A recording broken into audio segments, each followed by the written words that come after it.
Mariana, eu queria começar te agradecendo por estar aqui no AgriShow com você, conversando com a gente, e já queria começar com uma pergunta que é: como é que esse cenário de afastamento social, de isolamento que a gente está passando, como é que isso impacta o processo de sucessão familiar das propriedades? Oi, Thiago, tudo bem? Obrigada pelo convite. Bom, nós temos dois fatores que esse isolamento trouxe para os casos de sucessão. Primeiro é a união das famílias, as famílias estão mais próximas. Isso é um ponto positivo ou negativo, dependendo da maturidade da família, né? Porque às vezes a família vai estar num ambiente propício para discussão, para debate, para amadurecimento, ou também para incentivar mais ainda os conflitos familiares. Então isso depende muito de cada família, de cada núcleo familiar. E nós também temos um cenário um pouco diferente com essa digitalização mais forçada, digamos assim, que os sucessores eles acabam ganhando um pouco mais de espaço, né? Tá. Antes eles eram menos ouvidos, então a gente tem aí um pouco mais da inclusão da participação deles na gestão, ou pelo menos a tentativa de inclusão da participação. Tem alguma fórmula para a gente acertar o processo nesse momento, que não seja forçado? Perfeito. Eu trabalho com sucessão há 10 anos já. Eu venho de uma família de produtores rurais, meu avô foi produtor, meu pai foi produtor também. Eu sempre sustento o processo de sucessão familiar em alguns pilares. O primeiro é a comunicação e o diálogo. Eu acho que tem que conversar, a família tem que se entender se o negócio quer ser continuado, porque a gente tem situações em que a família está só empurrando uma propriedade que talvez já nem é mais financeiramente viável, né? Às vezes o titular que está tocando o negócio, ele já tem um problema de gestão que se arrasta há muitos anos. Então, a família pensa em arrendar, pensa em vender. Às vezes, só transferir a gestão não resolve o problema, e aí ele vai só estar transferindo uma responsabilidade. Então, tem que se conversar para ver qual é o grau de maturidade da família, qual é o grau de maturidade da gestão, se o negócio quer ser continuado, se tem alguém para continuar o negócio, quem está preparado ou quem quer se preparar para continuar. Eu acho que o primeiro passo se baseia nesses pilares, nesses itens. Depois disso, obviamente, aí começa todo um preparo, todo um processo de preparação não só do sucessor, e aí para dar continuidade à implantação de um planejamento de sucessão. Então a gente pode dizer que não tem receita pronta, não existe um pré-formato para aplicar em todas as propriedades, cada caso é um. Perfeito, não tem. Como ferramentas de gestão para gestão financeira, por exemplo, as pessoas falam, mas você tem um sistema, você implanta lá e aplica.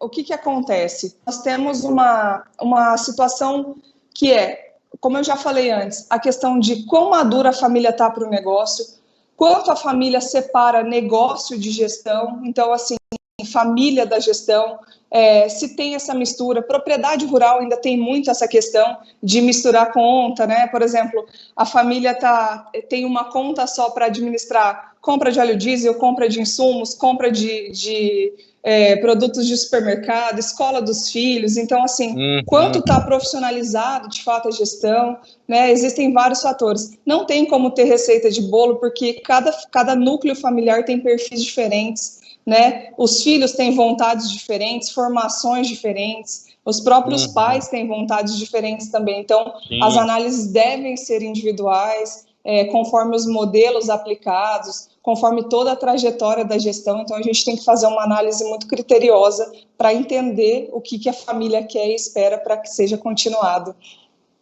Você comentou no começo da conversa sobre entender o grau de maturidade que a família está na negociação, como que está a situação da propriedade, se ela está dando receita ou não, se está com prejuízo. Ainda que não exista uma receita de bolo, a gente consegue identificar alguns padrões de que é momento da sucessão acontecer e de como ela deve acontecer? Com certeza. Uma pergunta que as pessoas fazem com muita frequência é quando e como começar, né? Como é que eu Tá. começo e qual é o melhor momento de começar a sucessão? Antigamente, isso aconteceu na minha família, inclusive. Quando a gente falava de sucessão familiar, a gente estava falando meramente de herança, né? Era quando Uhum, falecia alguém, uhum. então era transferido o patrimônio e a gestão junto, porque aí falecia o patriarca, o atual gestor, e aí obrigatoriamente o herdeiro se tornava sucessor. Existe uma diferença, né, entre herdeiro e sucessor. Eu sempre gosto de explicar, por mais simples que seja, para que as pessoas entendam que nem sempre o herdeiro ele precisa ser o sucessor. Então, herdeiro é quem se relaciona ao patrimônio, né? Quem vai ter o Tá. patrimônio da família. E o sucessor é quem vai continuar a gestão, vai imprimir a marca dele na gestão. Então, ele nem precisa ser da família. Eu posso trazer, por exemplo, para um grande grupo do agronegócio, uma grande propriedade, um CEO do mercado, alguém que tem experiência, não necessariamente precisa ser alguém da minha família.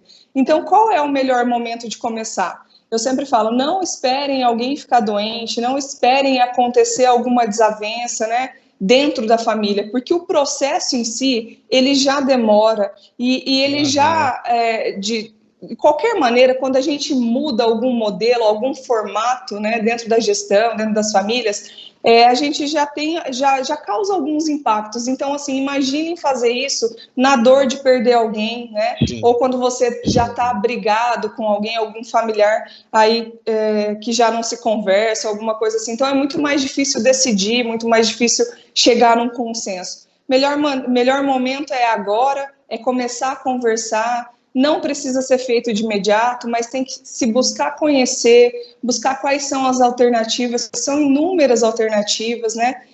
Primeiro passo é organizar a gestão, é pensar em uhum. profissionalizar o negócio, né? Eu não transfiro uma gestão que não seja eficiente, então, assim, a gente tem que pensar que a sucessão existe quando a gestão é eficiente, né? Primeiro a gente organiza a casa para depois trazer a visita, então eu sempre falo, Sim, uso esse trocadilho, né? sim.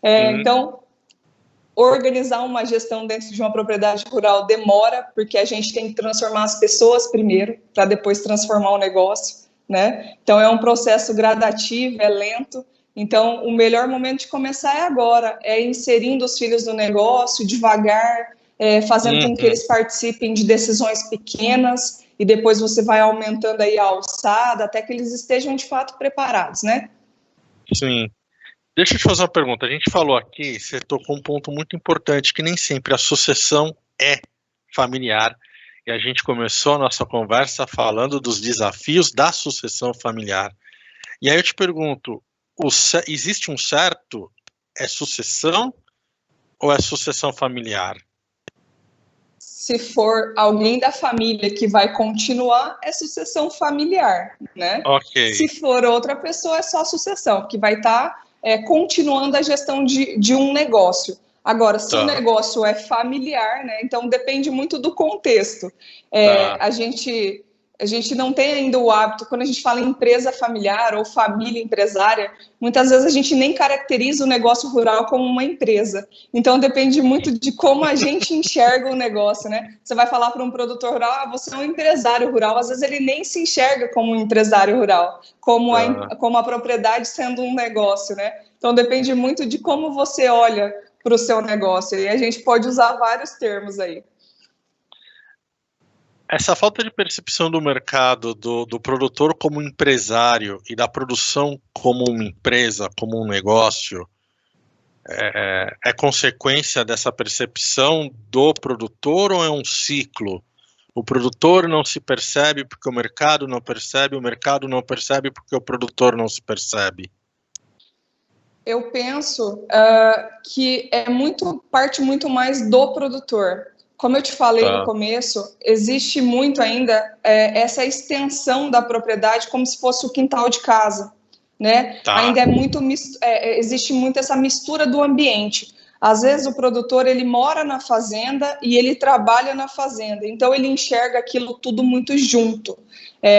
Então, Uhum. até por isso que eu falei ali da separação da família e do negócio. É muito difícil a gente fazer isso. E não é só a separação física, né? A separação física é Sim. bem mais tranquilo. A gente até diz assim que para evitar conflitos na família e conflitos também no ambiente de trabalho, a gente não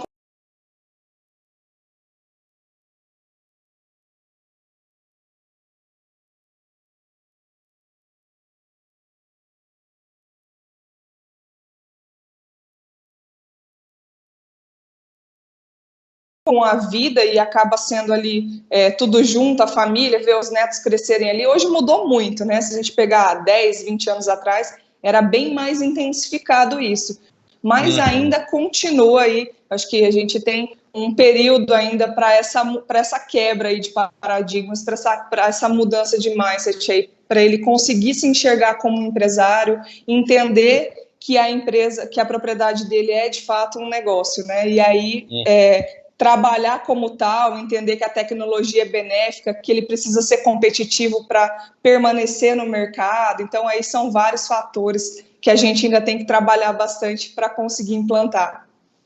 Mas que pode ser trabalhado, ele pode mudar essa percepção, isso tudo é possível. Claro, já está mudando, já está mudando. Nós temos aí eu sempre falo que no campo nós temos extremos, né?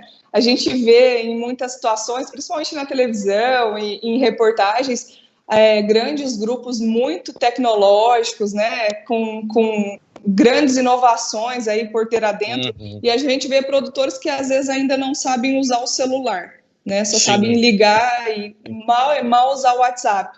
Eu trabalhei numa instituição financeira há 6 anos, eu fui gerente da carteira rural, então eu atendia só produtores também, antes de trabalhar com consultoria em sucessão, e eles tinham dificuldade de ler mensagem de texto, só para você ter uma ideia. Então, assim, a gente ainda tem uma dificuldade, a tecnologia não é uma realidade em todas as propriedades. Então, a gente fala muito de sucessão, de gestão, de transferência da gestão, mas a gestão ainda acontece muito no caderninho, na cabeça do produtor em algumas propriedades, e não são só em propriedades pequenas. Nós temos propriedades pequenas muito tecnológicas e propriedades maiores que não têm tecnologia nenhuma.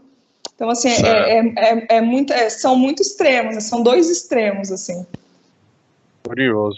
Marielle, eu queria te agradecer pelo seu tempo e conversar aqui no AgriShow com você. Lembrar o pessoal que está assistindo a gente que a Marielle é nossa colunista, tem texto dela lá no digital.agrishow.com.br e tem material também te dando dicas de como fazer a sucessão na sua fazenda e de gestão tecnológica também. Marielle, mais uma vez, super obrigado. Obrigada, eu que agradeço a oportunidade.